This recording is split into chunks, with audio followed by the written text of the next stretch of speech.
Hi good morning. ಇವತ್ತು ಬೆಳಗ್ಗೆ ಬೇಗ ಎದ್ದೆ, ತುಂಬ ಕೆಲಸ ಆಗಿತ್ತು, ಬಟ್ಟೆ ಎಲ್ಲ ಚಂಡಿ ಆಗಿತ್ತು. ಚಪಾತಿ ಮಾಡಿದ್ದೆ ಇವತ್ತು ಬೆಳಗ್ಗೆ. ಹಾಗೆ ರೂಮೆಲ್ಲ ಕ್ಲೀನ್ ಮಾಡಿದೆ ಜಸ್ಟ್ ಯಾಕೆಂದರೆ ನನಗೆ ದೊಡ್ಡ ಮಗನನ್ನು ಅವನ ಸ್ಕೂಲ್ ವ್ಯಾನ್ ತನಕ ಬಿಡಲಿಕ್ಕೆ ಇತ್ತು ಪೊಳಲಿಗೆ.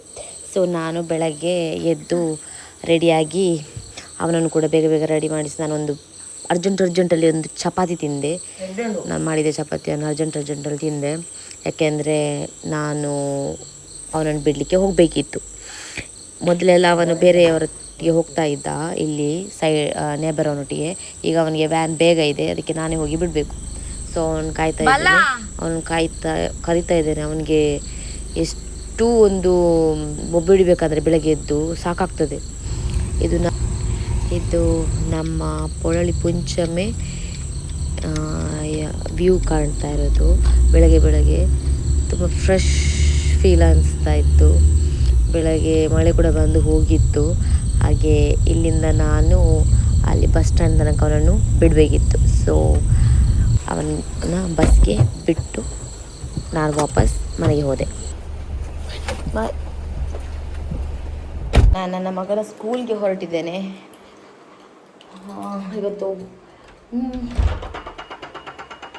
ಹೋಗ್ಲಿಕ್ಕಿತ್ತು.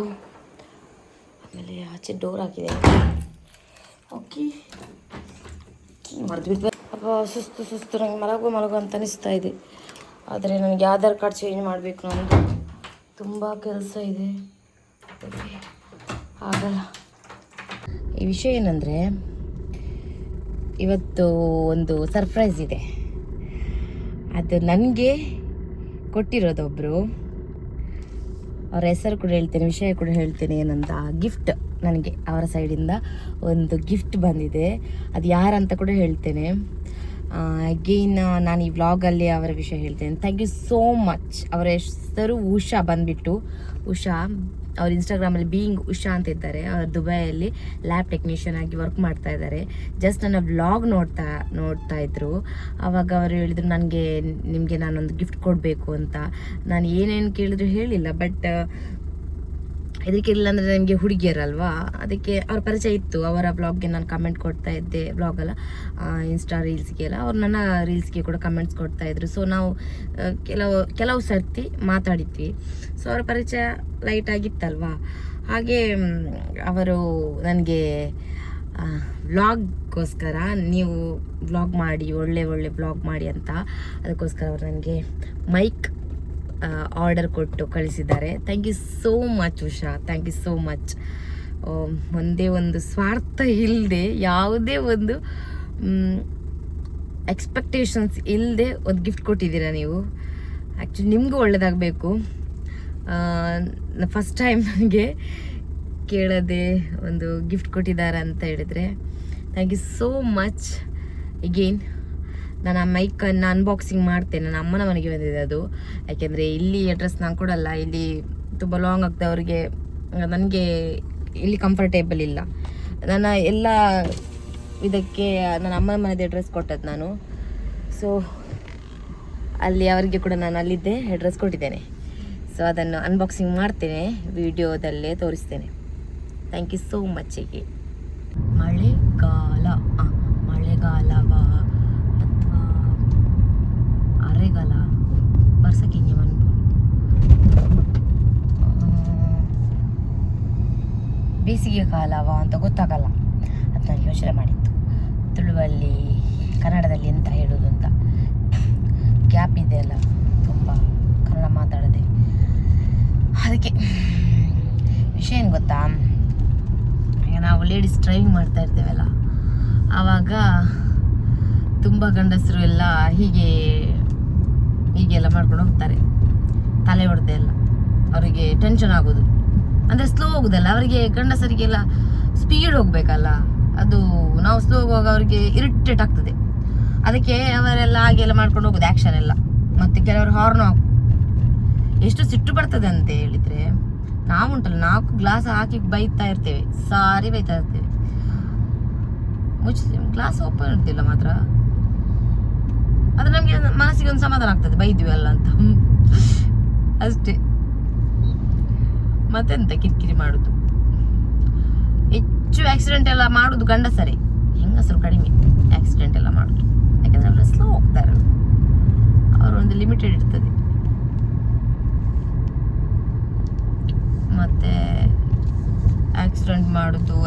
ಆಗೋದೆಲ್ಲ ಹೆಂಗಸರಿಂದ ಅದೆಲ್ಲ ಸುಳ್ಳು. ಹೆಚ್ಚಾಗೋದೆಲ್ಲ ಗಂಡಸ ಸ್ಪೀಡಿಂದ.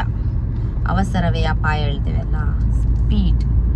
ಅದನ್ನು ಸ್ಪೀಡ್ ಎಲ್ಲ ಜಾಸ್ತಿ ಆದಾಗಲೇ ಆಕ್ಸಿಡೆಂಟ್ಸ್ ಎಲ್ಲ ಆಗೋದು. ನೋಡಿ ಹೋಗುದು ನೋಡಿ, ಏನು ಅರ್ಜೆಂಟ್ ಅಪ್ಪ. ನಾನು ತುಂಬ ಎಕ್ಸೈಟೆಡ್ ಆಗಿದ್ದೇನೆ ನಮ್ಮ ಮನೆಗೆ ಹೋಗಿ ಹುಷಾರು ಕಳಿಸಿದ ಗಿಫ್ಟನ್ನು ಅನ್ಬಾಕ್ಸ್ ಮಾಡಲಿಕ್ಕೆ ಉಂಟಲ್ಲ ಅಂತ. Love you Usha, thank you so much again. Police ಏನೋ ಅದು ಇಲ್ಲಿ ಹೊಯ್ಗೆ ಲಾರಿ ಬಂದ್ರೆ ಎಲ್ಲ ಚೆಕ್ ಮಾಡ್ತಾ ಇರ್ತಾರೆ. ನಮ್ಮ ನಿಲ್ಲಿಸೋದಿಲ್ಲ. ನಾನಂದರೆ ಸೀಟ್ ಬೆಲ್ಟ್ ಎಲ್ಲ ಹಾಕಿರ್ತೇನೆ. ನನ್ನ ಲೈಫಲ್ಲಿ ಒಮ್ಮೆ ಪೊಲೀಸ್ ಹಿಡಿದಿದ್ರು, ನಾನು ಸೀಟ್ ಬೆಲ್ಟ್ ಹಾಕಿರಲಿಲ್ಲ. ನಮ್ಮ ಆಚೆ ಕುಲಶೇಖರದಲ್ಲಿ ಫಸ್ಟ್ ಟೈಮ್ ನಾನು 2019 20ಗೆ ಫಸ್ಟ್ ಟೈಮ್ ನಾನು ಹಿಡಿದದ್ದು ಪೊಲೀಸ್. ಎಷ್ಟು ನರ್ವಸ್ ಆಗಿದ್ದೆ ಅಂದರೆ ಎಲ್ಲ ಶಿವರಿಂಗ್ ಫುಲ್ಲು. ನಾನು ನಡಿಲಿಕ್ಕೆ ಸ್ಟಾರ್ಟ್ ಮಾಡಿದೆ. ಬಂದವರು ಇಷ್ಟೇ ಕೇಳಿದ್ದು, ಇನ್ಶೂರೆನ್ಸ್ ಪೇಪರ್ ತೋರಿಸಿಂತ ಇಡೀ ಪೇಪರ್ ಕೊಟ್ಟಿದ್ದೇನೆ ಅವ್ರ ಹತ್ರ. ಯಾವ ಪೇಪರ್ ಅಂದರೆ ಕಾರಲ್ಲಿರುವ ಸರ್ವಿಸ್ ಆಗಿರೋ ಕಾರ್ ಇದ್ದೆಲ್ಲ ಪೇಪರ್ ಕೊಟ್ಟಿದ್ದೇನೆ. ಅವ್ರು ಪೊಲೀಸವ್ರು 4 ಪೇಪರ್ ನೋಡಿ ಹೇಳಿದ್ರು ಇದಲ್ಲಮ್ಮ ಅಂತ. ಅವ್ರು ಹೇಳಿದ್ರು ನೀವು ಟೆನ್ಷನ್ ಆಗಬೇಡಿ. ಅಷ್ಟು ಟೆನ್ಷನ್ ಆಗಿತ್ತು. ಆದರೆ 500 ರೂಪಾಯಿ ಫೈನ್ ಕಟ್ಟಿದ್ದೆ.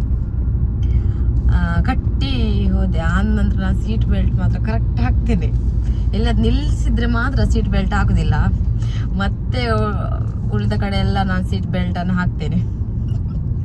ಆ ದಿವಸ ಯೋಚಿಸಿ ಮಾಡಿದರೆ ಅವರಿಗೆ ಟೆನ್ಷನ್ ಆಗ್ತಾ ಇತ್ತು, ನನ್ನ ಟೆನ್ಷನ್ ನೋಡಿ ಪೊಲೀಸ್ಗೆ.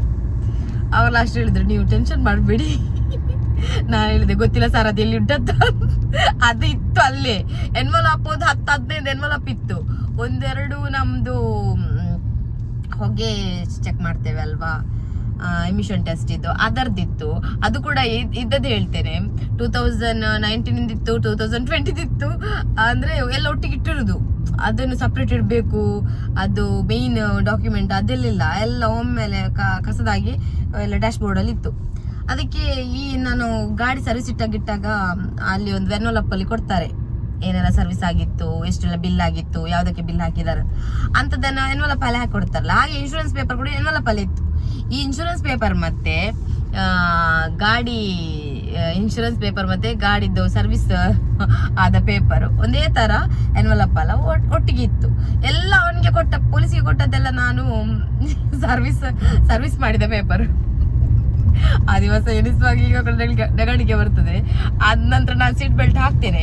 ಅದಾದ ನಂತರ ನನ್ನ ತಮ್ಮ ಗಾಡಿ ಕೊಂಡೋಗಿದ್ದ. ಅದಕ್ಕೆ ನಾ ಹೇಳಿದೆ ಸೀಟ್ ಬೆಲ್ಟ್ ಹಾಕು, ನನಗೆ ಮೊನ್ನೆ ಫೈನ್ ಹಾಕಿದ್ದಾರೆ 500 ರೂಪಾಯಿ ಅಂತ. ಇವನು ಹೇಳಿದ ಆಯ್ತು ಅಂತ ಹೇಳಿದ. ಇವನು ಹಾಕೊಂಡು ಹೋಗ್ಲೇ ಇಲ್ಲ. ಅದಾಗಿ ನನ್ನ ಅತ್ತೆಯನ್ನು ಬಿಡ್ಲಿಕ್ಕೆ ಅಂತ ಹೋದದ್ದೆ. ಅವನು ಸಾಲೆತ್ತೂರು ಮಂಜೇಶ್ವರ ಆಚೆ ಹೋಗುವಾಗ ಪೊಲೀಸ್ ಹಿಡಿದಿದ್ದಾರೆ.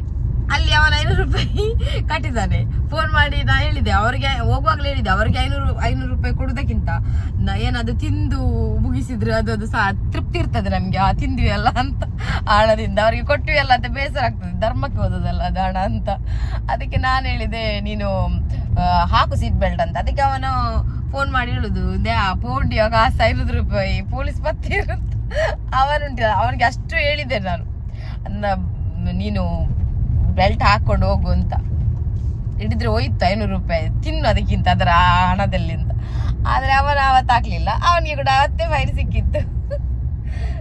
ನಾನು ಕಟ್ತಾ ಇದ್ದೆ ಅವನು ಹೇಳುವಾಗ ಒಳ್ಳೇದಾಯ್ತು ಅಂತ. ಹೇಳಿದ ಮೇಲೆ ಕೂಡ ಹೋಗಿದಾನಲ್ಲ, ಆಗದೆ ಬೀಳ್ಬೇಕು ಫೈನು. ನನಗೆ ಕೂಡ ಹೇಳ್ತಾ ಇದ್ರು, ನಾನು ಹಾಕ್ತಾ ಇರಲಿಲ್ಲ. ನಾನು ದೊಡ್ಡ ಅಂದರೆ ಏನಾಗಲ್ಲ, ಪೊಲೀಸಲ್ಲ, ಎಲ್ಲಿ ನಿಲ್ಲಿಸೋದಿಲ್ಲ ಅಂತೇಳಿ. ಬಟ್ ಇವಾಗ ಮಾತ್ರ ಪರ್ಫೆಕ್ಟಾಗಿ ಸೀಟ್ ಬೆಲ್ಟ್ ಹಾಕೊಂಡು ಹೋಗ್ತೇನೆ. ಗಾಡಿ ನಾನು ತಾಗಿಸ್ಲಿ ಅಂತ ಈ ಸಲ ಒಂದು 2 ಸಲ 3 ಸಲ ಏನಾದದಂದರೆ ಹಿಂದೆಯಿಂದ ಗಾಡಿ ಬಂದು ಗುದ್ದಿದ್ದು. ಒಂದು ಎಕ್ಸ್ಪ್ರೆಸ್ ಬಸ್, ಮತ್ತೊಂದು ಬ್ಲಾಕಲ್ಲಿ ನಿಂತಿದ್ವಿ ನಾವು. ಹಿಂದೆಯಿಂದ ಒಂದು ಗಾಡಿಗೆ ಅವನು ಗುದ್ದಿ, ಬ್ಲಾಕಲ್ಲಿ ನಿಂತ ಗಾಡಿಗೆ ಒಂದು ಬಂದು ಗುದ್ದು. ಅವನು ಮೊಬೈಲ್ ನೋಡ್ತಾ ಇದ್ದಂತೆ, ಅವನು ಗುದ್ದಿ ನೆಕ್ಸ್ಟ್ ಒಂದು ಗಾಡಿಗೆ ಗುದ್ದಿ, ಆ ಗಾಡಿ ನಮ್ಮ ಗಾಡಿಗೆ ಗುದ್ದಿತ್ತು. ಅದು ಕೂಡ 2ನೇ ಇನ್ಸಿಡೆಂಟ್. ಮತ್ತೊಂದು ಚಿಕ್ಕ ಮಕ್ಕಳು ಆ ಮಕ್ಕಳಿಗೆ ಈ ಗಾಡಿ ಕೊಟ್ಟಿದ್ದಾರೆ ಅಂತ ಗೊತ್ತಿಲ್ಲ, 2 ವೀಲರ್ ಸ್ಪೀಡ್ ಬಂದಿದ್ರು. ನಾವು ಒಂದೇ ಲೆವೆಲ್ ಹೋಗ್ತಾ ಇದ್ವಿ. 40 ಇಲ್ಲದ್ರೆ 50 60 ಮಿಡ್ಲಲ್ಲಿ ನನ್ನ ಸ್ಪೀಡ್ ಇರುತ್ತೆ. ಹಾಗೆ ಅವನು ಬಂದು ಗುದ್ದಿದ. ಚಿಕ್ಕ ಡೆಂಟ್ ಆಗಿದೆ ಅಲ್ಲಿ. ನನ್ನ ಮಕ್ಕಳ ಏಜ್ ಆಗಿ ಇತ್ತು ಇಬ್ಬರದು ಕೂಡ. ಆಂಟಿ ಅದು ಹಾಗೆ ಇತ್ತು, ಅದು ಹೀಗೆ. ಅವ್ರದ್ದು ಎಂತ ಮಾತಾಡೋದು, ಅವರ ಮನೆಯವ್ರು ಕೊಟ್ಟಿದಾರಲ್ಲ ಅಂತ ಇತ್ತು. ನನಗೆ ನನ್ನ ಮಗ ತಂಗಿಯ ಗಾಡಿಗೆ ಜಗಳ ಮಾಡುವಾಗ ನಾವು ಜಗಳ ಮಾಡಿ ಕೊಡಲಿಲ್ಲ, ಇವಾಗ ಕೊಡೋದೇ ಇಲ್ಲ. ಅಂದರೆ ತುಂಬ ಇನ್ಸಿಡೆಂಟಲ್ಲಿ ನೋಡಿ ಮೇಲೆ ಎದುರಿಗೆ ಆಗ್ತದೆ ಕೊಡಲಿಕ್ಕೆ. ಕೊಡಬಾರ್ದು, ಅವರಿಗೆ ಗೊತ್ತಿರೋದಿಲ್ಲ. ಅವತ್ತು ಕ್ರೇಜಿನೆಸ್ ಬೇರೆ, ಆ ಒಂದು ಏಜಲ್ಲಿ ಕ್ರೇಜಿ ಬೇರೆ ಇರ್ತದೆ ಡ್ರೈವಿಂಗ್ ಅಂದರೆ. ಅದಕ್ಕೆ ಅವನು ಗೊತ್ತಿದ್ದ ನಂತರ ಅವನಿಗೆ ಏನು ಮಾತಾಡ್ಬೇಕಂತ ಆಗಲಿಲ್ಲ, ಚಿಕ್ಕ ಚಿಕ್ಕ ಮಕ್ಕಳೆಲ್ಲ ಅಂತೇಳಿ ಅದನ್ನು ನಾನು ಬಿಟ್ಟೆ. ಅಂಥದ್ದೆಲ್ಲ ವಿಷಯ. ಇವಾಗ ನಾನು ಕೈಕಪ್ಪ ದ್ವಾರಕ್ಕೆ ಬಂದಿದ್ದೇನೆ ನೋಡಿ. ಇದು ನಮ್ಮ ಪಲ್ಲಿಪಾಡಿಯಲ್ಲಿ ಪದವ್, ಅಲ್ಲಿಯ ವ್ಯೂ. ಇಲ್ಲಿ ಮಳೆಗಾಲದಲ್ಲಿ ಚಂದ ನೋಡಲಿಕ್ಕೆ. ಚಿಕ್ಕಮಂಗ್ಳೂರು ನೋಡಿದಾಗ ಅಲ್ಲೆಲ್ಲ ಪಚ್ಚೆ ಪಚ್ಚೆ ಹಸಿರಿರ್ತದೆ. ಅದು ನಮ್ಮ ಊರಿನಾಚೆ ಟೈಮ್ಗೆ ಬಸ್ಸು 1 2 3 ಬಸ್ ಇರ್ತದೆ. ಅದು ಪದೇ ಹೋಗಲಿಕ್ಕೆ ಆಗೋದಿಲ್ಲ. ಅದಕ್ಕೆ ನನ್ನ ಒಬ್ಬರು ನೇಬರು ಚಮ್ಮಿ ಅಂತ ಇದ್ದಾಳೆ, ಅವಳ ಅಕ್ಕನ ಮಗನಿಗೆ ಬರ್ಡೇ ಕೇಕ್ ತರಲಿಕ್ಕೆ ಹೇಳಿದ್ಲು. ಹಾಗೆ ನಾನು ಕೈಕಂಬಕ್ಕೆ ಹೋಗಿದ್ದೆ. ನಮಗೆ ಅಂದರೆ ಅಲ್ಲೇ ಸಿಗುವುದೆಲ್ಲ ಒಳ್ಳೊಳ್ಳೆ ಬೇಕರಿ ಕೇಕ್ಸ್. ಅದಕ್ಕೆ ಬರುವಾಗ ತಂದೆ. ಅವರ ಅಮ್ಮ ಬರ್ತಾರೆ ಈಗ ತಗೊಂಡು ಹೋಗಲಿಕ್ಕೆ. ನಮಗೆ ಈಗೆಲ್ಲ ಯಾರಾದರೂ ಹೋಗೋರಿದ್ದರೆ ನಾನು ಕೂಡ ತರಿಸ್ತೇನೆ ಯಾರ ಹತ್ರ, ಅದು ನನಗೆ ಹೋಗ್ಲಿಕ್ಕೆ ಇಲ್ಲದಿದ್ದರೆ ಅದು ಹೆಲ್ಪ್ ಆಗ್ತದೆ ನಮಗೆ. ಅದಕ್ಕೆ ಅವರ ಅಮ್ಮ ಬಂದರು ಕೇಕಿಗೆ ಅಂತ, ಅದನ್ನು ಇಟ್ಕೊಂಡು ಹೋದ್ರು. ಬರ್ಡೇ ಇತ್ತು ಇವತ್ತು ಅವರಲ್ಲಿ.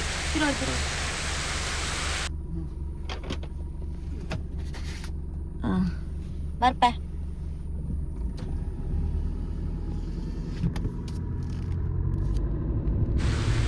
ಇದು ವ್ಯೂವನ್ನು ನೀವು ಬರುವಾಗ ನೋಡಿರ್ತೀರ. ನಾನು ಕೆಲವೊಮ್ಮೆ ಇಲ್ಲಿಂದಲೇ ವಿಡಿಯೋ ಮಾಡಿಕೊಂಡು, ನಿನ್ನೆ ವಿಡಿಯೋದಲ್ಲಿ ಇತ್ತು ಕಾಣಬೇಕು ಈ ವ್ಯೂ. ಇದು ನನ್ನ ಅಮ್ಮನ ಮನೆ. ಅತ್ತೆ ಈಗ ದೊಡ್ಡ ಸೊಸೆ ಮನೆ ಇಲ್ಲಿ. ಅತ್ತೆ ಈಗ ಇಲ್ಲಿದ್ದಾರೆ ಈ ಮನೆಯಲ್ಲಿ. ಬೆಳಗ್ಗೆ ಅಲ್ಲಿ ಹೋಗ್ತಾರೆ ಕೆಲವು ಸರ್ತಿ, ಅವರಿಗೆ ಹೇಳ್ತಾ ಇದ್ದೆ ಅಲ್ಲ, ಇಲ್ಲಿ ಇದ್ದಾರೆ. ಇಲ್ಲಿಂದ ನಮ್ಮ ಮನೆಗೆ ಬರಬೇಕು. ಈ ವಿಡಿಯೋದಲ್ಲಿ ನಾನು ತುಳುವಲ್ಲಿ ಮಾತಾಡಿದ್ದು, ನನ್ನ ನೆನಪೇ ಇಲ್ಲ ಕನ್ನಡದಲ್ಲಿ ಮಾತಾಡಲಿಕ್ಕೆ. ಇದು ಉಷಾ ಅಂತ ಹೇಳಿದ್ದಲ್ಲ, ಅವ್ರು ಕೊಟ್ಟರಲ್ಲ ಗಿಫ್ಟ್, ಅದನ್ನು ಅಮ್ಮನ ಮನೆಯಿಂದ ತಂದಿದ್ದೆ. ಅದನ್ನು ನಾನು ಅನ್ಬಾಕ್ಸ್ ಮಾಡ್ತಾಯಿದ್ದೇನೆ ನೋಡಿ. ತುಂಬ ಒಳ್ಳೆಯದುಂಟು ಇದು ಪ್ರಾಡಕ್ಟ್. ನಾನು ಇದನ್ನು ಯೂಸ್ ಮಾಡುವಾಗ ಏನಂದರೆ, ತಂದ ಮೇಲೆ ನಾನು ಚಾರ್ಜ್ ಇಟ್ಟೆ. ಚಾರ್ಜ್ ಮಾಡಿದ ಮೇಲೆ ಅದನ್ನು ಯೂಸ್ ಮಾಡಿದೆ. ಅದು ಫ್ಯಾನ್ ಗಾಳಿ ಕೂಡ ಅದರಲ್ಲಿ ಗೊತ್ತಾಗಲ್ಲ ನಾವು ಮಾತಾಡಿದ್ದು. ಸೂಪರ್ಬ್ ಇದೆ. Thank you so much. It means lot. ನನಗೆ ತುಂಬ ಯೂಸ್ ಆಗ್ತದೆ. ಅಂದರೆ ನಾನು ಎನಿಸ್ತಾ ಇದ್ದೆ ನಾನೊಂದು ಮೈಕ್ ತಗೊಳ್ಬೇಕಂತ, ಬಟ್ ಎನಿಸಿರಲಿಲ್ಲ ಇಷ್ಟು ಬೇಗ ಸಿಗುತ್ತೆ ಅಂತ ನನಗೆ. ಇವಾಗ ಬೇಡ, ನೆಕ್ಸ್ಟ್ ತಗೊಳ್ಳುವ. ಇವಾಗ ಏನು ಅಷ್ಟು ಮನೆ ಒಳಗೆ ಮಾಡೋದಲ್ಲ ವೀಡಿಯೋ, ಹಾಗೆ ಹೀಗೆ ಎಲ್ಲ ಯೋಚನೆ ಮಾಡ್ತಾಯಿದ್ದೆ. ಬಟ್ ಅವರು ಯಾವುದೇ ಒಂದು ಸ್ವಾರ್ಥ ಇಲ್ಲದೆ ತುಂಬ ಪ್ರೀತಿಯಿಂದ ನಿಮಗೆ ನನ್ನ ಸೈಡಿಂದ ಒಂದು ಗಿಫ್ಟ್ ಉಂಟು ಅಂತೇಳಿ ಕಳಿಸಿದ್ದಾರೆ. ಸ್ಯಾಟರ್ಡೆ ಅವರು ಬುಕ್ ಮಾಡಿದ್ದು. ಮೊನ್ನೆ ಸ್ಯಾಟರ್ಡೆ, ಸೋಮವಾರ ಮಂಡೇ ಈವ್ನಿಂಗ್ ನಮ್ಮ ಮನೆಗೆ ಬಂದಿದೆ, ಅಮ್ಮನ ಮನೆಗೆ ಇದು. ಬಟ್ ತುಂಬ ಚೆಂದ ಉಂಟು. ಅದರಲ್ಲಿ 2 ಮೈಕ್ ಉಂಟು, ಮತ್ತು 2 ಚಾರ್ಜರ್ ಉಂಟು, ಮತ್ತೊಂದು ಮೊಬೈಲ್ಗೆ ಕನೆಕ್ಟ್ ಮಾಡುವ ಕನೆಕ್ಟರ್ ಉಂಟು ಅದರಲ್ಲಿ. ಅದು ನಾವು ಮೈಕ್ ಯೂಸ್ ಮಾಡುವಾಗ ಅದನ್ನು ಕೂಡ ಯೂಸ್ ಮಾಡಬೇಕಂತೆ. ತುಂಬ ಇಷ್ಟ ಆಯಿತು ನನಗೆ, ಆಯಿತಾ. ನಾನು ಮರೀದಿಲ್ಲ ಇದನ್ನು. ಅದಕ್ಕಿಂತ ಮುಂಚೆ ನನಗೆ ಒಂದು ರಿಂಗ್ ಲೈಟ್ ಕೂಡ ಕೊಟ್ಟಿದ್ದರು ನಮ್ಮ ಊರಲ್ಲಿ, ನಾಗೇಶ್ ಅಣ್ಣ ಅಂತ. ಅವರದ್ದು ಸ್ಟುಡಿಯೋ ಕ್ಲೋಸ್ ಆಗಿತ್ತು. ಅದು ಒಂದು ಬಾಕ್ಸ್ ಪೀಸ್ ಇತ್ತು, ಅವ್ರು ನನಗೆ ಅಂತಲೇ ಕೊಟ್ಟಿದ್ದರು. ಅದು ಸ್ವಲ್ಪ ಮಕ್ಕಳೆಲ್ಲ ರಿಪೇರಿ ಮಾಡಿಟ್ಟಿದ್ದಾರೆ ಅದನ್ನು. ಸೊ ಅದೆಲ್ಲ ಅವರು ಕೊಡುವಾಗ ಉಷಾ ಕೂಡ ಕೊಡುವಾಗ ಹೇಳಿದ್ದು, ಒಳ್ಳೆ ವ್ಲಾಗ್ ಮಾಡಿ, ಒಳ್ಳೇದಾಗಬೇಕು ಯಾರಾದರೂ ಕೂಡ ಅಂತ ಹೇಳಿದರು. ಅಂದರೆ ಅದು ಯಾವುದೇ ಸ್ವಾರ್ಥ ಇಲ್ಲದ ಒಬ್ಬರಿಗೆ ಒಳ್ಳೆ ಬಯಸೋದು ನೋಡಿ, ಅದು ದೇವರ ಲೆಕ್ಕಕ್ಕೆ ಒಳ್ಳೆ ಕರ್ಮಕ್ಕೆ ಬೀಳ್ತದೆ ಅದು. ಹಾಗೆ ನಾಗೇಶನ ಕೂಡ ನೀನು ಯೂಟ್ಯೂಬ್ ಮಾಡು, ನಿನಗೆ ಅದು ಯೂಸ್ ಆಗ್ತದೆ, ಪರವಾಗಿಲ್ಲ ಇರಲಿ ನಿನ್ನ ಹತ್ರ ಅಂತ ಅವರು ಕೂಡ ಹಾಗೆ ಹೇಳಿದರು. ಬಟ್ ಖುಷಿ ಆಗ್ತದೆ. ನಮ್ಮ ಮನಸ್ಸಾಗಿ ಇನ್ನೂ ಎಷ್ಟೋ ಮಂದಿದ ಮನಸ್ಸು ಇರ್ತದೆ ಅಂತ ಅನಿಸ್ತದಲ್ಲ, ಅದೊಂಥರ ಖುಷಿ ಆಗ್ತದೆ. ಇವತ್ತು ಕ್ಯಾಬೇಜ್ ಉಪ್ಪು ಕರಿ ಮಾಡಬೇಕಂತ ಅಂದ್ಕೊಂಡಿದ್ದೇನೆ. ಇದು ಉಪ್ಪು ಕರಿ ಹೇಗೆ ಮಾಡ್ತೇನೆಂದರೆ, ನಾನು ಈ ಕ್ಯಾಬೇಜ್ ಉಪ್ಪು ಕರಿ ಆದ ನಂತರ ಅದಕ್ಕೆ ಮೊಟ್ಟೆಯ ಬುರ್ಜಿಯನ್ನು ಹಾಕ್ತೇನೆ. ಅದು ತುಂಬ ಟೇಸ್ಟಾಗಿರುತ್ತೆ. ಅದು ಹೇಗೆ ಮಾಡೋದಂತ ನಾನು ನಿಮಗೆ ಮತ್ತೆ ಮಾಡುವಾಗ ತೋರಿಸ್ತೇನೆ. ದನ ನೋಡಿ ಅಂತೆ, ಚಿಕ್ಕ ಮರಿ ದನದ್ದು. ತುಳುವಲ್ಲಿ ಕಂಜಿ ಅಂತ ಹೇಳ್ತೇವೆ, ನಮ್ಮ ಕಂಜಿ.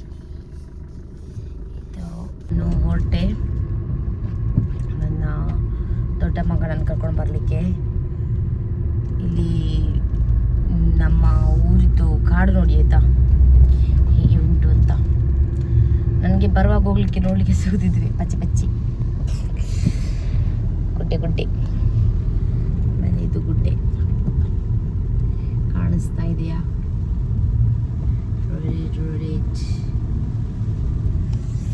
ಕ್ಯಾಬೇಜ್ ಉಪ್ಪು ಕರಿಗೆ ನೀರುಳ್ಳಿ, ಟೊಮೆಟೊ, ಹಸಿಮೆಣಸಿನಕಾಯನ್ನು ಕಟ್ ಮಾಡಿಟ್ಟಿದ್ದೇನೆ.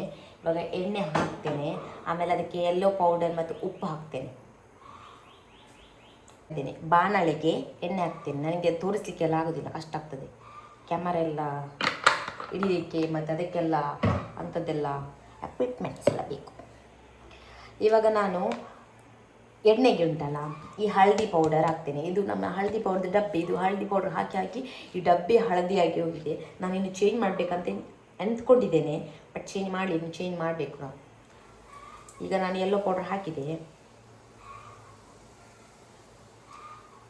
ನಾನು ಹೀಗೇನೆ ಮಾಡೋದು. ಆಮೇಲೆ ಇದಕ್ಕೆ ಪುಡಿ ಉಪ್ಪು ಉಂಟಲ್ಲ ಅದನ್ನು ಹಾಕ್ತೇನೆ.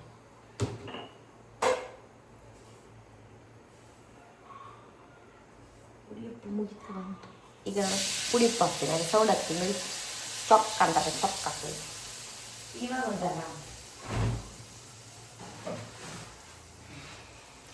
ಇದಕ್ಕೆ ಕರಿಬೇವಿನ ಸೊಪ್ಪು ಹಾಕ್ತೇನೆ ಆಯಿತಾ. ಇದಕ್ಕೆ ನಾನು ಕನ್ನಡದಲ್ಲಿ ಬೇವಿನ ಎಲೆ ಹೇಳ್ತಾ ಇದ್ದೆ ಮಾರೆ, ಇದು ಕರಿಬೇವು ಆಯಿತಾ. ಇದು ಕರಿಬೇವು ಕನ್ನಡದಲ್ಲಿ, ಅದು ಮರ್ತು ಹೋಗಿದೆ. ನಾವೆಲ್ಲ ಕಲಿತು ತುಂಬ ಸಮಯ ಆಯ್ತಲ್ಲ, ಮಾತಾಡಿ ಕೂಡ ತುಂಬ ದಿವಸ ಆಯಿತು. ಹೆಬ್ಬ ಹೊರಟುತ್ತದೆ, ಹೊರಟದು ಬೇಡ. ಇವಾಗ ನಾನು ಇದನ್ನು ಚಿಕ್ಕ ಚಿಕ್ಕ ಬೌಲಲ್ಲಿ ಹಾಕಬೇಕಂತೆಲ್ಲ ಇದ್ದೆ, ಅದು ಬೇಡ. ನಾನು ಹೀಗೆ ಹಾಕ್ತೇನೆ ಆಯಿತಾ. ಫಸ್ಟ್ ನೀರುಳ್ಳಿ ಹಾಕ್ತೇನೆ, ಆಮೇಲೆ ನಾರ್ಮಲಾಗಿ ಹೀಗೆಲ್ಲ ಮಾಡೋದು. ಆಮೇಲೆ ಇದನ್ನು ಹಾಕ್ತೀನಿ. ಚಂದ ಫ್ರೈ ಆಗಬೇಕು ಇದು. ಟೊಮೆಟೊ, ನೀರುಳ್ಳಿ, ಕಾಯಿ ಮೆಣಸು ಉಂಟಲ್ಲ ಚಂದ ಫ್ರೈ ಮಾಡಿ ಬೆಂದು ಹೋಗಬೇಕು. ನಮ್ಮ ಕೆಲವೊಮ್ಮೆ ತಲೆಯೆಲ್ಲ ಕಿರಿಕಿರಿಯಾದ ಯೋಚನೆ ಮಾಡಿ ನಮ್ಮ ತಲೆಯೆಲ್ಲ ನೋವಾಗ್ತದೆ ನೋಡಿ. ಹಾಗೆ ಇದು ಸರಿ ಬೇಯಿಸಬೇಕು. ಬೇಯಿಸಿ ಅದು ಮೆದು ಆಗಬೇಕು. ಮೆದು ಅಂದರೆ ಮೃದು, ಕನ್ನಡದಲ್ಲಿ ಮೃದು ಆಯಿತಾ. ಫ್ರೈ ಮಾಡ್ತಾ ಇದ್ದೇನೆ. ಟೊಮೆಟೊ ಅದೆಲ್ಲ ಎಲ್ಲ ಚಂದ ಫ್ರೈ ಆಗಬೇಕು. ನೀನಿಟ್ಲಿ ಸ್ಮೂತ್ ಆಗಬೇಕು, ತಿನ್ನಿಕೊಳ್ಳಬೇಕು.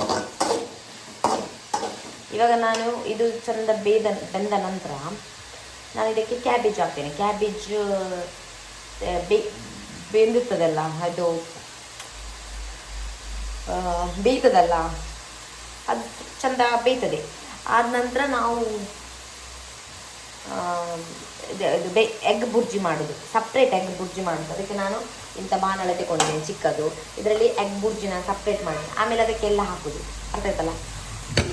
ಆಮೇಲೆ ಒಂದು ಊಟ ಮಾಡಿ ಎಷ್ಟು ಟೇಸ್ಟ್ ಆಗ್ತದೆ ಅಂತ ಹೇಳಿದ್ರೆ ಉಂಟಲ್ಲ, ನನಗಿಷ್ಟ. ಬೀನ್ಸ್ ಉಪ್ಪು ಕೈಕೊಂಡು ನಾನು ಹೀಗೇ ಮಾಡೋದು. ಮತ್ತು ಇದು ಕ್ಯಾಬೇಜ್ ಬೇಯ್ದ ನಂತರ ಅದಕ್ಕೆ ಮೇಲೆ ಇದಾಕಿ ತೆಂಗಿನಕಾಯಿ ಸ್ವಲ್ಪ ಹಾಕಿ, ತುಂಬ ಹಾಕಬೇಕು. ಯಾಕೆಂದರೆ ನಾವು ಮೊಟ್ಟೆ ಹಾಕ್ತೇವಲ್ಲ, ಮೊಟ್ಟೆ ಹಾಕೋದಲ್ಲ, ಡೈರೆಕ್ಟ್ ಬುರ್ಜಿ ಮಾಡಿ ಹಾಕೋದು. ಇಟ್ಟಿದ್ದೇನೆ. ಇದು ಬೇಯಬೇಕು.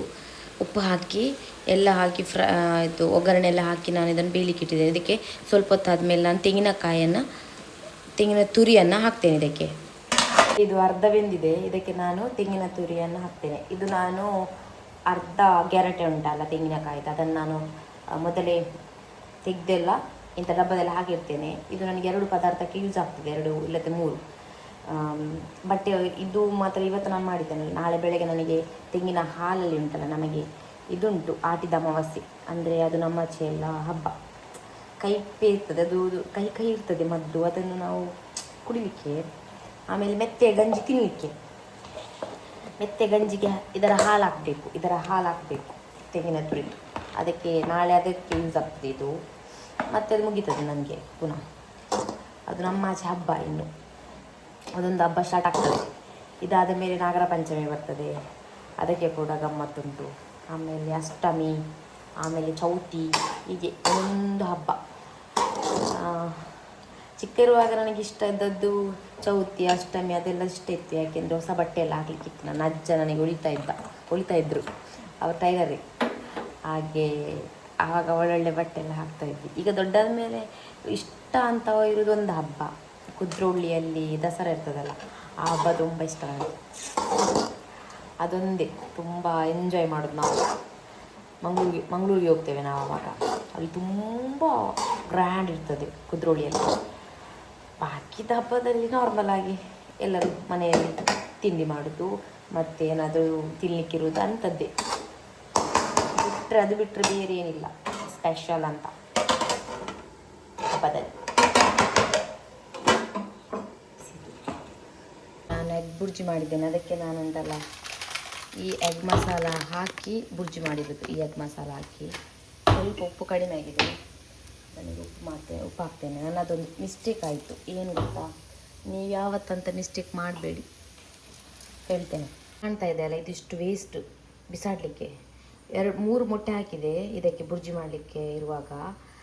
4ನೇ ಮೊಟ್ಟೆ ಹಾಕುವಾಗ ಮೊಟ್ಟೆ ಹಾಳು, ಅದು ಒಳ್ಳೆದಿರಲಿಲ್ಲ, ಕೆಟ್ಟೋಗಿತ್ತು. ಆವಾಗ ಇಷ್ಟು ಐಟಮ್ ಕೂಡ ಹಾಳಾಯಿತು. ಮಾಡಿದ ತಪ್ಪು ನೀವು ಮಾಡಬೇಡಿ. ಅಷ್ಟು ಬುರ್ಜಿ ಹಾಳಾಗಿದೆ. ಇವಾಗ ಏನಂದರೆ ಈ ಬುರ್ಜಿ ರೆಡಿಯಾಗಿದ್ದೆಲ್ಲ ಇದನ್ನು ನಾನು ಇದಕ್ಕೆ ಹಾಕ್ತೇನೆ. ಹೀಗೆ ಆಗಿರ್ತದೆ ನೋಡಿ, ಹೀಗೆ ಟೇಸ್ಟ್ ಆಗ್ತದೆ ಊಟ ಮಾಡಲಿಕ್ಕೆ ಎಲ್ಲ. ಸೊಪ್ಪು ಹಾಕಬೇಕಾಯ್ತಾ, ಮತ್ತು ನಾನು ಇನ್ನು ಹಾಕಬೇಕಿದ್ದಾಗೆ ಕೊತ್ತಂಬರಿ ಸೊಪ್ಪು. ನಂದು veg recipe with egg ready ಆಯಿತು. ಹಾಯ್, ಈ ಮೈಕನ್ನು ನಾನು ಯೂಸ್ ಮಾಡ್ತಾ ಇದ್ದೇನೆ. ಹೇಗೆ ವಾಯ್ಸ್ ಬರ್ತದೆ ಅಂತ ನೋಡಿದೆ, ಕ್ಲಿಯರ್ ಉಂಟು. ಫ್ಯಾನ್ ಹಾಕಿದ್ದೇನೆ, ಫ್ಯಾನ್ ಕೂಡ ಅದರಲ್ಲಿ ಬರ್ತಾ ಇಲ್ಲ, ಫ್ಯಾನ್ ಗಾಳಿ ಸೌಂಡ್ ಕೂಡ ಇದರಲ್ಲಿ ಬರ್ತಾ ಇಲ್ಲ. ನಂಗೆ ತುಂಬ ಖುಷಿ ಆಗ್ತಾ ಇದೆ. Thank you so much Usha ಅವರೇ, ಇಟ್ ಮೀನ್ಸ್ ಅ ಲಾಟ್. ತುಂಬ ಥ್ಯಾಂಕ್ಸ್. ಒಂದು ಸ್ವಾರ್ಥ ಇಲ್ಲದೆ ನನಗೆ ಹೆಲ್ಪ್ ಮಾಡಿದ್ದಕ್ಕೆ, ನಾನೇನು ಕೇಳದ ನನಗೆ ಕೊಟ್ಟದ್ದಕ್ಕೆ. ಕೇಳಿ ಕೂಡ ಸಿಗೋದಿಲ್ಲ ಈ ಲೋಕದಲ್ಲಿ, ಕೇಳದೆ ಕೊಟ್ಟದ್ದಕ್ಕೆ ತುಂಬ ಥ್ಯಾಂಕ್ಸ್, ಮರೆಯೋದಿಲ್ಲ ಇದನ್ನು. ಅದಲ್ಲದೆ ನೀವು ವ್ಲಾಗ್ ಮಾಡಿ, ಒಳ್ಳೊಳ್ಳೆ ವ್ಲಾಗ್ ಮಾಡಿ, ಒಳ್ಳೆಯದಾಗಬೇಕು ಎಲ್ಲರಿಗೂ, ಎಲ್ಲ ಹುಡುಗಿಯರಿಗೆ, ತುಳುನಾಡಿನ ಹುಡುಗಿಯರಿಗೆ ಅಂತ ಹೇಳಿದ್ರಿ. ಆ್ಯಸ್ ಎ ವೆಲ್ ವಿಷರ್ ಆಗಿ ನೀವು ಯಾರೇನೋ ಪರಿಚಯ ಇಲ್ಲದಿದ್ದರೂ ನನಗೆ ಆಶೀರ್ವಾದ ಮಾಡಿದ್ರಿ, ಬ್ಲೆಸ್ ಮಾಡಿದ್ರಿ. ಅದು ಮನಸ್ಸಿರಬೇಕು, ಅದಕ್ಕೆ ಒಳ್ಳೆ ಮನಸ್ಸಿರಬೇಕು. ಆ ಮನಸ್ಸು ನಿಮಗೆ ಇದೆ ಅಂತ, ಅದಕ್ಕೆ ನೀವು ಹಿಂದೆ ಮುಂದೆ ಯೋಚನೆ ಮಾಡದೆ ನನಗೆ ಇದರ ಅವಶ್ಯಕತೆ ಇತ್ತಂತ ನನಗೆ ಗೊತ್ತಿತ್ತು. ಯಾರಿಗೆ ಗೊತ್ತಿಲ್ವ, ನನಗೆ ಗೊತ್ತಿತ್ತು. ತುಂಬ ಮಂದಿ ಹೇಳ್ತಾಯಿದ್ರು ಮೈಕಲ್ಲಿ ಮಾತಾಡಿ ಕೇಳಿಸ್ತಾ ಇಲ್ಲ, ವಾಯ್ಸ್ನಿಂದ ಕೇಳಿಸ್ತಾ ಇಲ್ಲ. ಬಟ್ ಇವಾಗ ಫ್ಯಾನ್ ಗಾಳಿ ಕೂಡ ಕೇಳಿಸ್ತಾ ಇಲ್ಲ, ಇದರಲ್ಲಿ ಚೆನ್ನಾಗಿ ಕೇಳಿಸ್ತದೆ ನನ್ನ voice. Thank you so much. ಖುಷಿ ಆಗ್ತಾಯಿದೆ ನನಗೆ. Thank you so much. ತುಂಬ ಥ್ಯಾಂಕ್ಸ್ ಹೇಳಿದ್ದೇನೆ ಅಂತ ಎಷ್ಟು ಹೇಳಿದರೂ ಸಾಕಾಗ್ತಾ ಇಲ್ಲ ನನಗೆ. ಯಾಕೆಂದರೆ ಕೇಳದೆ ಹೆಲ್ಪ್ ಕೊಟ್ಟಿದ್ದೀರಾ. ಕೇಳಿ ಕೂಡ ಸಿಗಲಿಲ್ಲದ್ದು ನಾನು ತುಂಬ ಕೇಳಿ ಸಿಗೋದು ಕೂಡ ಉಂಟು, ಅದಕ್ಕೆ ಕೇಳದೆ ಕೊಟ್ಟಿದ್ದೀರಲ್ಲ, ಅದಕ್ಕೆ thank you. It means a lot. Yes, ಇವತ್ತಿನ ವ್ಲಾಗ್ ಇಲ್ಲಿಗೆ ಎಂಡ್ ಮಾಡ್ತಾ ಇದ್ದೇನೆ. ಸಂಜೆ ಸ್ವಲ್ಪ ಮಕ್ಕಳ ಜೊತೆ ಓದುವಾಗೆಲ್ಲ ಕೂತ್ಕೊಳ್ಳಿಕ್ಕೆ ಉಂಟು. ಏಕೆಂದರೆ ಅವರು ಟ್ಯೂಷನಲ್ಲಿ ಏನು ಕಲಿತಾರೆ ಅದನ್ನು ಬಂದು ಮನೇಲಿ ಕಲಿತಾ ಇಲ್ಲ. ಅದು ಕಷ್ಟ ಆಗ್ತದೆ ಅವರಿಗೆ ಕೂಡ ನನಗೆ ಕೂಡ. ಅದಕ್ಕೆ ಈ ವ್ಲಾಗನ್ನು ಇಲ್ಲಿ ಎಂಡ್ ಮಾಡ್ತಾಯಿದ್ದೀನಿ. ಇವತ್ತಿನ ವ್ಲಾಗ್ ಇಷ್ಟ ಆದರೆ ಲೈಕ್ ಮಾಡಿ, ಶೇರ್ ಮಾಡಿ, ಸಬ್ಸ್ಕ್ರೈಬ್ ಮಾಡಿ. ಆಮೇಲೆ ಹೀಗೆ ಸಪೋರ್ಟ್ ಕೊಡ್ತಾ ಇರಿ. 214 ಸಬ್ಸ್ಕ್ರೈಬರ್ಸ್ ಆಗಿದ್ದಾರೆ. Thank you so much. ಯಾರ್ಯಾರೆಲ್ಲ ಸಬ್ಸ್ಕ್ರೈಬ್ ಮಾಡಿದ್ದೀರಾ ಅವರಿಗೆಲ್ಲರಿಗೂ ಥ್ಯಾಂಕ್ ಯು. ಆಮೇಲೆ ಹೀಗೆ ಸಪೋರ್ಟ್ ಬೇಕು, ಹೀಗೆ ಸಪೋರ್ಟ್ ಕೊಡ್ತಾಯಿರಿ. Thanks. Thank you so much. Bye, take care.